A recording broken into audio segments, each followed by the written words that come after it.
את. כן, כן, את. את יודעת איזו מיוחדת את?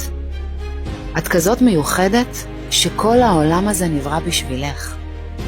לפעמים אנשים או מצבים, אפילו את בעצמך, גורמים לך להרגיש שאת לא שווה הרבה.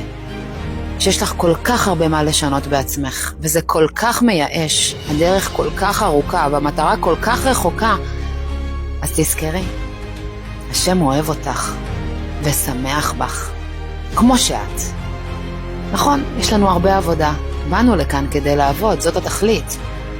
אבל בורא עולם לא מצפה ממני להצליח, הוא מצפה ממני להשתדל, להתאמץ, לעשות.